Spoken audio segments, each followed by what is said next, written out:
माँ हूँ तुम्हारी, कोई बावर्ची नहीं। उम्र 65, घुटनों में दर्द था, कहाँ तक वो भाग दौड़ कर सकती थी। फिर भी कामिनी रसोई में लगी थी। छुट्टियों में कामिनी के बेटे बहू आ रहे थे। कामिनी को रसोई में ढेर सारे पकवान बनाने थे। साल में एक बार बेटे बहू छुट्टियों के बहाने ही सही 4-5 दिन साथ में रहने तो आते थे। छोटे बेटे आनंद की पसंद की कसूरी मेथी वाली मठरी, बड़े बेटे यश की पसंद के बेसन के लड्डू, बहुएं भी कामिनी के हाथों के पकवान की तारीफ किए बिना नहीं रहती। छोटे पोते को कामिनी के हाथ की बेसन की पापड़ी बहुत पसंद है, जिससे बनने में बहुत मेहनत और घंटों लगते हैं। वही पोती को गुलाब जामुन खाने होते थे। 4 दिनों से कामिनी एक पांव पर खड़ी होकर सबके लिए पकवान बना रही थी। कामिनी के पति सोमेश जी समझ रहे थे, इतना काम का भार मत लिया करो, तुम्हारे घुटनों में इतना दर्द रहता है, पूरी जिंदगी तुमने रसोई में निकाल दी, अब तो आराम करो, बहुएं आकर काम कर लेगी। आप भी, आजकल की बहुओं को ये सब बनाना कहाँ आता है। आजकल की बहुएं तो बस खाना बना ले वो ही बहुत है। कामिनी ने हंसकर कहा, ठीक है, बहुओं को बनाना नहीं आता है, पर वो तुम्हारी मदद तो कर सकती है। तुम ही अकेली क्यों लगी रहो, वो सब आ जाए तब उनके सहयोग से बना लेना। सोमेश जी ने समझाया, पहले तो तुम ठीक रहती थी, पर पिछले कुछ महीनों से तुम्हारे घुटने जवाब देने लगे हैं। आप माँ का प्यार नहीं समझते। अपने बच्चे के लिए वो कितनी भी तबीयत खराब हो, कुछ भी कर जाती है। जब बच्चे उसके हाथ के बने पकवान खाते हैं तो माँ को असीम सुख मिलता है, और साथ में ये घुटने का दर्द भी मिलता है। इतनी देर खड़े होकर रसोई में काम करेगी तो दर्द ही होगा। तुम्हारे दवाई लेने का वक्त हो गया है। सोमेश जी ने कामिनी को पास बैठाया और घुटनों पर हल्के हाथ से मालिश की। 2 दिन बाद दोनों बेटे बहू पोते पोती समेत आ गए। कामिनी के घर में रौनक आ गई। हमेशा की तरह बहुएं आई और थकान आ रही है कहकर कमरे में सोने चली गई। कामिनी मन मार कर रह गई। वो 4 दिन से सबकी पसंद के खाने की तैयारी में लगी थी, और बहुएं है कि सीधे मुंह बात भी नहीं करती। झाड़ू पोछा बर्तन करने के लिए बाई आती है, पर रसोई कामिनी खुद ही बनाती है। 2 लोगों के लिए खाना बनाना जैसे तैसे हो जाता है, पर 8 लोगों के लिए खाना बनाना इस उम्र में भारी पड़ता है। अकेले कामिनी ने रात के खाने की तैयारी की।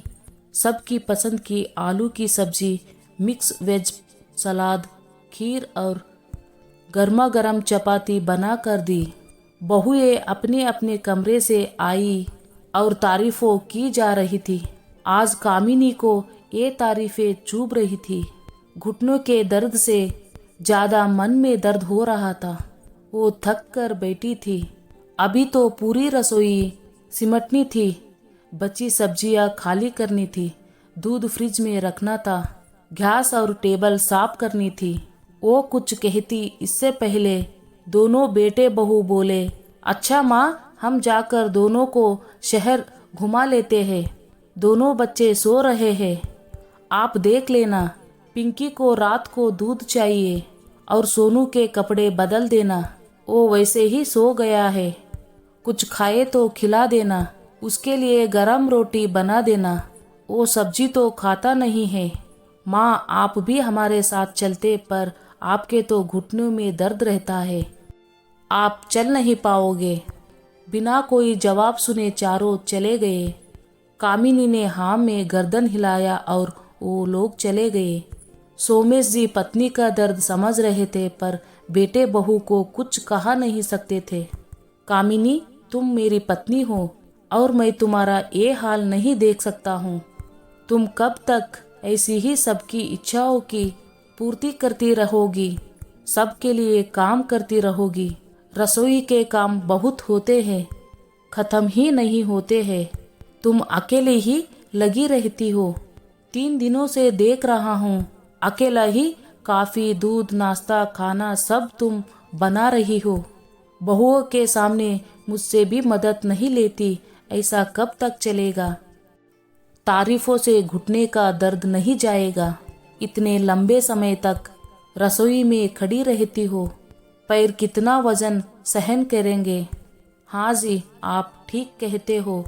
बहुएं रसोई बना नहीं सकते तो क्या हुआ, समेट तो सकती थी।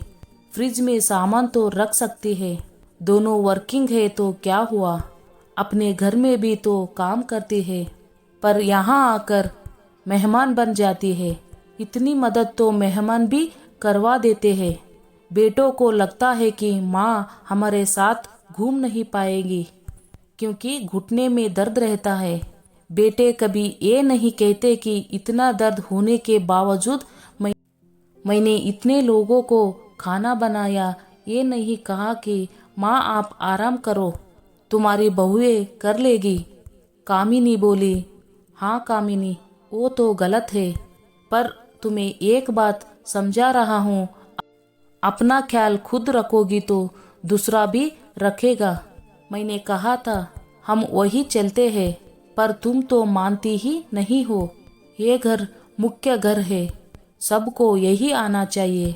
कुछ दिनों के लिए हम वहाँ चलते हैं तो इस बहाने तुमको भी आराम मिल जाएगा और कुछ जीवन में बदलाव आ जाएगा। अगले दिन दोनों बेटों ने मिलकर पिकनिक का कार्यक्रम बनाया। छोटा बेटा आकर बोला, माँ कुछ परोठे और आपके हाथों के भरवा बैंगन पैक कर देना, साथ में वो मटरी, बेसन के लड्डू, बेसन की पापड़ी और गुलाब जामुन भी। परोठे थोड़े ज़्यादा बना देना क्योंकि शाम को देर हो जाएगी आने में। कामिनी ने पहले सुना फिर बोली, आनंद सारा खाना बन जाएगा, पर तुम्हें तो पता है कि तेरी माँ के घुटने दर्द करते हैं। तू ऊपर से दोनों बहुओं को भेज दे, हम मिलकर खाना बना लेंगे। अभी तो तुम 9 बजे तक जाओगे। बहुएं भी उठ गई होगी, मैं भरवा बैंगन बना दूंगी, परोठे वो दोनों मिलकर सेक लेगी। आनंद कुछ नहीं बोला। उसने यश को फोन लगाया। थोड़ी देर बाद बड़ा बेटा यश आया। माँ आपके घुटने में दर्द है तो आप आराम करिएगा, खाना हम बाहर खा लेंगे। अब वो दोनों भी वर्किंग है, दोनों को छुट्टियों में आराम चाहिए। यहाँ भी आकर रसोई में लगा दे तो उनको चेंज कैसे मिलेगा? हम बाहर ही कुछ खा लेंगे। आनंद ने भी हाँ में हाँ मिलाया। कामिनी फिर बोली, अच्छा है, तुम लोग खाना बाहर खा लेंगे, पर तुम्हारे पिताजी और मैं क्या खाएंगे? हम दोनों की तुम्हें जरा भी परवाह नहीं है। पत्नी के आराम और चेंज की परवाह है, पर माँ के घुटनों के दर्द की जरा भी परवाह नहीं। उम्र हो गई तुम सबकी पसंद का खाना बनाते बनाते, कभी अपने लिए कुछ सोचा नहीं। सर्दी हो या गर्मी, तुम सबकी पसंद के लिए खुद को रसोई में झोंक दिया। आज मेरे दर्द से ज़्यादा तुम्हें अपनी पत्नियों के आराम की चिंता हो रही है। मैं 3 दिन से रसोई में अकेली लगी हूँ। खाना बनाना तो दूर, तुम्हारी पत्नियाँ मदद करने भी नहीं आती है। क्या मैंने तुम्हें यही संस्कार दिया है? छुट्टियों का मतलब होता है सब मिलकर साथ में घूमे, मस्ती करे, साथ में काम भी करे। ये नहीं कि एक माँ रसोई में लगी रहे और बच्चे मजे करते रहे।